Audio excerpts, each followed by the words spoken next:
ओम शांति। मैं मास्टर सर्वशक्तिमान आत्मा हूँ। मुझसे सर्व शक्तियों की किरणें निकलकर फैल रही हैं। सर्व शक्तियाँ चारों ओर फैलती जा रही हैं। मैं आत्मा इसी स्थिति में अपने प्यारे पिता के महावाक्य सुनती हूँ। 15/5/2021 के महावाक्य हैं। आज बाबा हम बच्चों को सेल्फ रियलाइजेशन करा रहे हैं।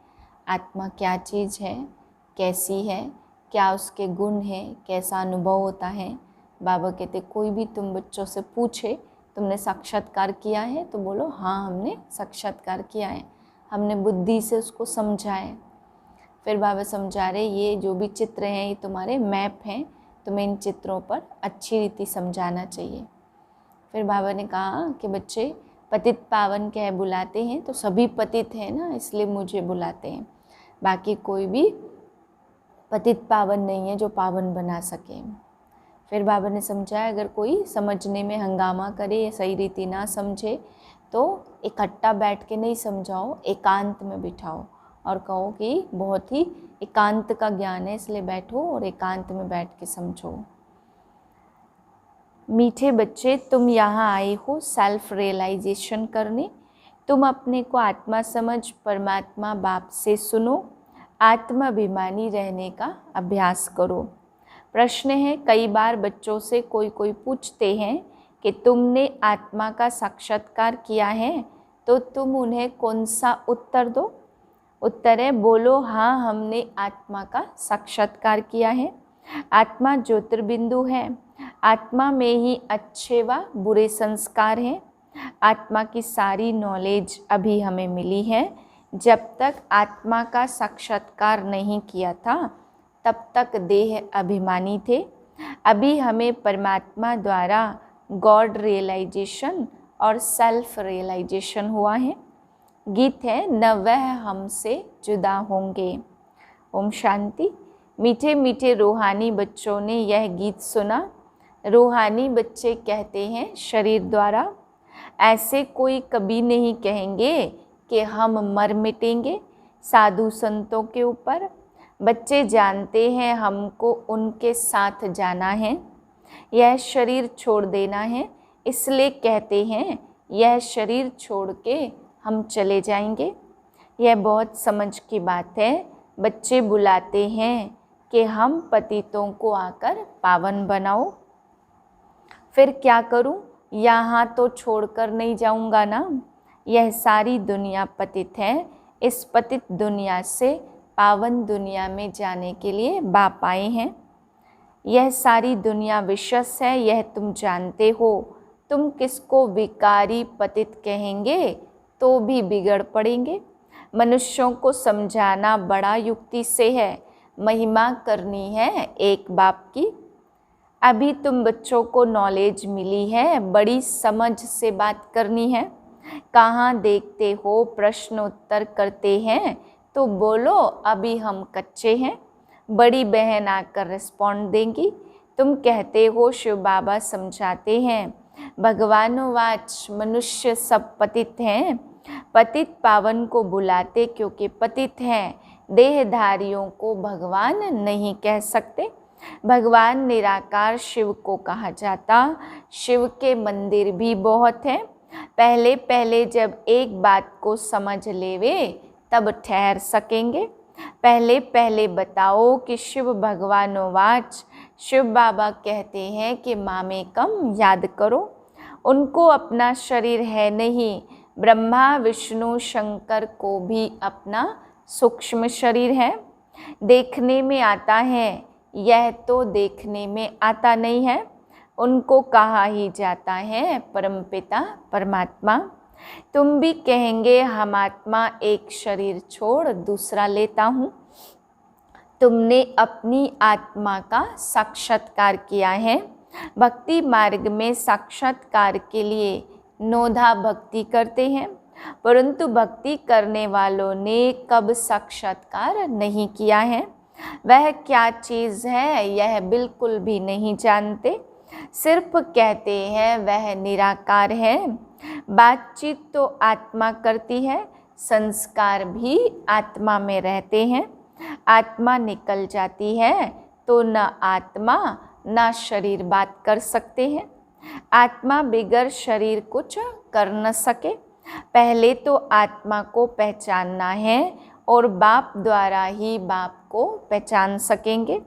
आत्मा को परमपिता परमात्मा का साक्षात्कार कैसे हो सकता है, जबकि अपने को ही जान या देख नहीं सकती। परंतु यह किसको पता नहीं है कि आत्मा में 84 जन्मों का पार्ट नूधा हुआ है। मनुष्य बिल्कुल देह अभिमानी रहते हैं। अब बाप कहते हैं आत्माभिमानी बनो, अपने को आत्मा समझ, फिर मेरे द्वारा सुनो। सुनने वाली आत्मा है, आत्मा को सुनाने वाला परमात्मा चाहिए। मनुष्य को समझाने वाला मनुष्य ही होगा ना। यह आत्मा का ज्ञान किसको है नहीं, इसलिए कहा जाता पहले आत्मा को जानो, सेल्फ रियलाइज करो। आत्मा खुद ही कहती है, आत्मा को हम रियलाइज कैसे करें? यह थोड़ी किसको पता है हमारी आत्मा में कैसे सारा पार्ट नूधा हुआ है। साधु सन्यासी आदि कोई यह बातें बता न सके। बाप को आकर बच्चों को सेल्फ रियलाइज कराना पड़ता है। बाप कहते अपने को आत्मा समझ, मुझ निराकार परमात्मा से सुनो।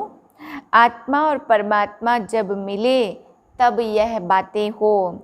दुनिया को यह पता नहीं है कि परम पिता परमात्मा कब आएंगे, कैसे आकर समझाएंगे। न जानने के कारण मतभेद में आ जाते हैं। इन सब का मदार है शास्त्रों पर। बाप कहते हैं उनसे ना तुम मुझे रियलाइज कर सकेंगे, ना अपने को रियलाइज कर सकेंगे। वह तो कह देते आत्मा सो परमात्मा। ऐसे कहने से क्या होता? हमको पतित से पावन कौन बनाएंगे? त्रिकालदर्शी कौन बनाएंगे? कोई भी आत्मा और परमात्मा का ज्ञान तो दे नहीं सकते। इसलिए तुम कहते हो जो आत्माएं अपने बाप को नहीं जानती वह नास्तिक है। अब तुम बच्चे भक्ति तो करते नहीं हो। तुम्हारे पास चित्र बहुत अच्छे हैं, चित्रों पर ही समझाया जाता है। कोई ने वर्ल्ड के नक्शे देखे ही नहीं होंगे तो उनको क्या पता कि लंदन कहाँ है, अमेरिका कहाँ है, जब तक टीचर बैठ मैप पर समझाए। इसलिए तुमने यह चित्र बनाए हैं, परंतु डिटेल में कोई भी समझ नहीं सकते। सूर्यवंशियों ने यह राजधानी कहाँ से ली और फिर चंद्रवंशियों ने कैसे ली? क्या सूर्यवंशी से लड़ाई की? तुम समझते हो सबको वर्षा एक बाप से मिलता है।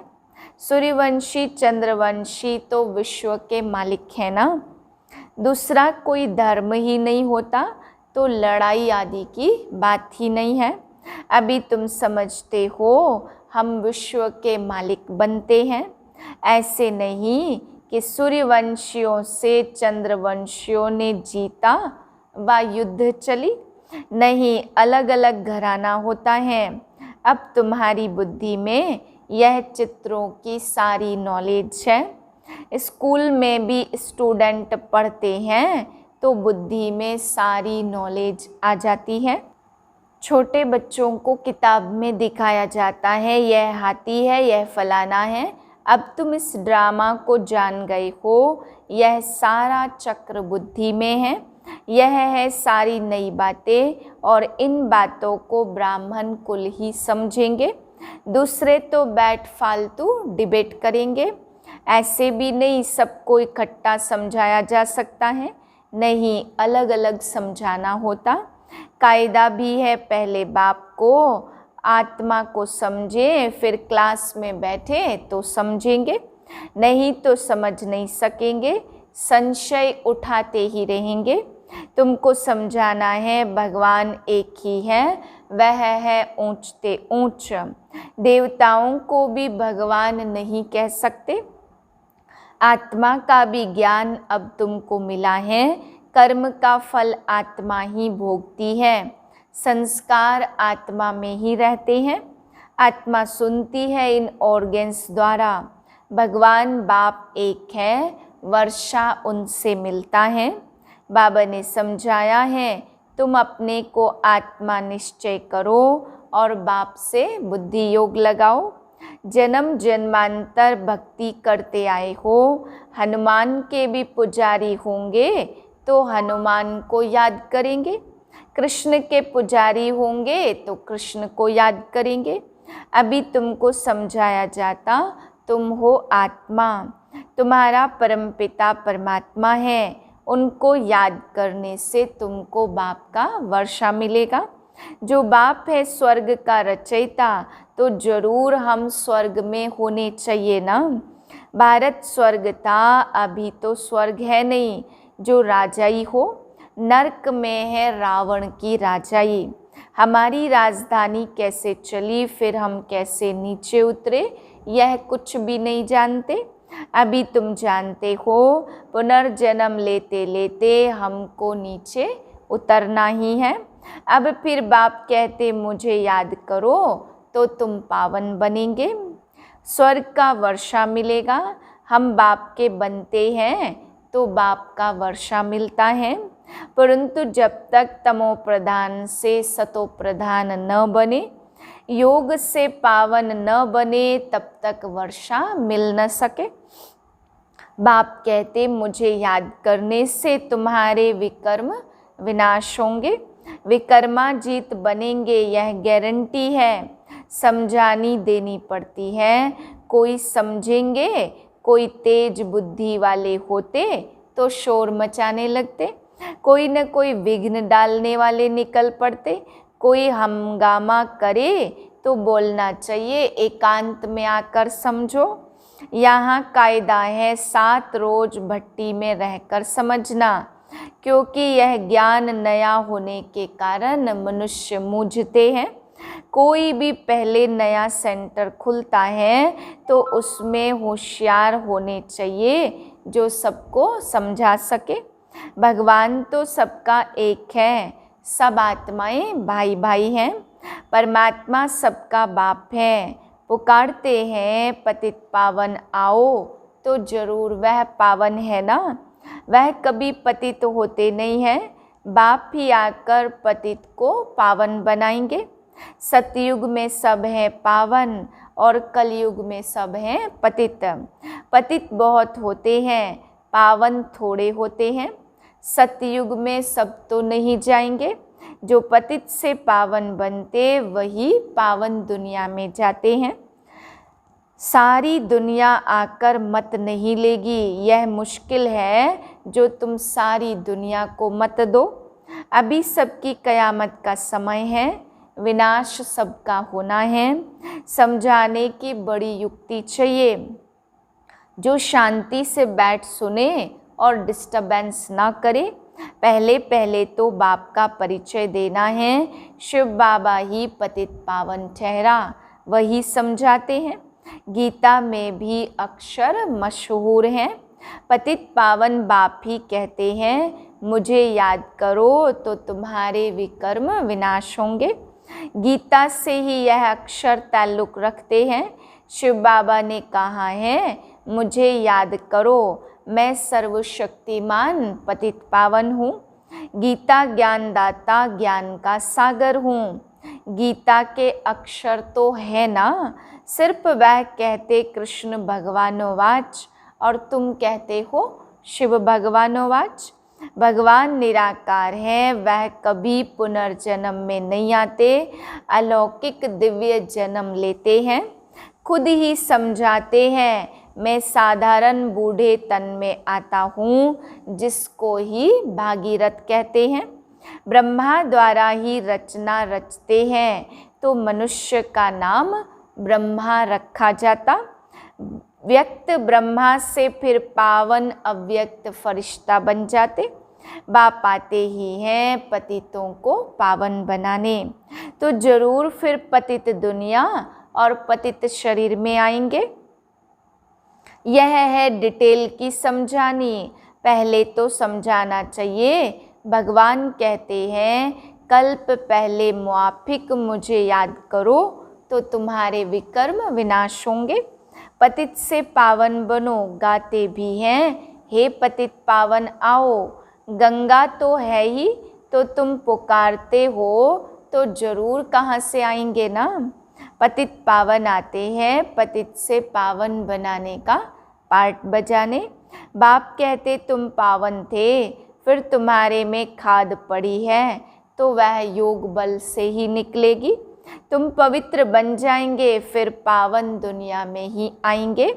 पतित दुनिया का विनाश हो जाएगा। जो समझाया जाता है उसे अच्छी रीति धारण करना है।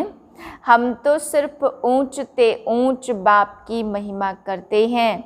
बेहद का बाप समझाते तुम 84 जन्मों का पार्ट बजाते बजाते कितने पतित बने हो। पहले पावन थे, अब पतित बने हो। फिर याद की यात्रा पर रहने से तुम पावन बन जाएंगे। भक्ति मार्ग से तुम सीढ़ी नीचे उतरते आए हो। यह तो बिल्कुल सहज बात है। सवेरे उठकर मंथन करना चाहिए, फिर जो भी आए उसको समझाना है। मुरली की पॉइंट नोट कर देनी चाहिए, फिर रिपीट करनी चाहिए तो दिल पर पक्का हो जाए। पहली मुख्य बात है बाप को याद करना। बाप ही कहते मन मना भव, मुझे याद करो तो विकर्म विनाश होंगे। अब करो न करो तुम्हारी मर्जी।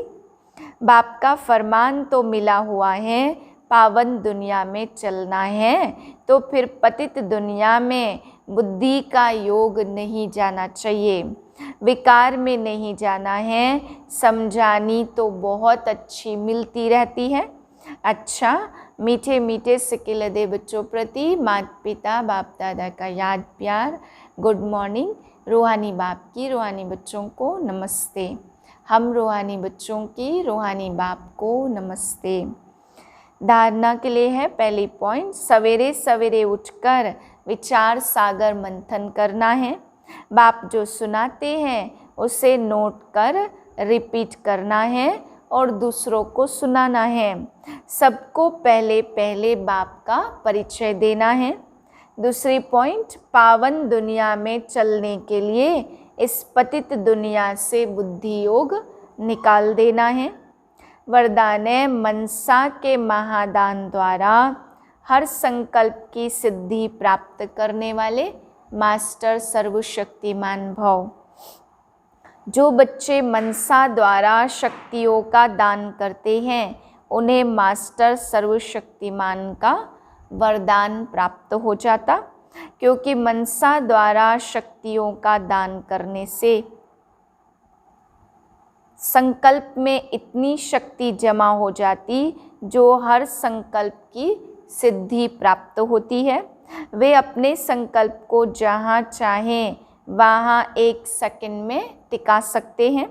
संकल्प उनके वश होते हैं। वे अपने संकल्पों पर विजयी होने के कारण चंचल संकल्प वाले को भी थोड़े समय के लिए अचल व शांत बना सकते हैं। स्लोगन है, निरंतर एक बाप के संग में रहो तो संग दोष से बच जाएंगे। ओम शांति।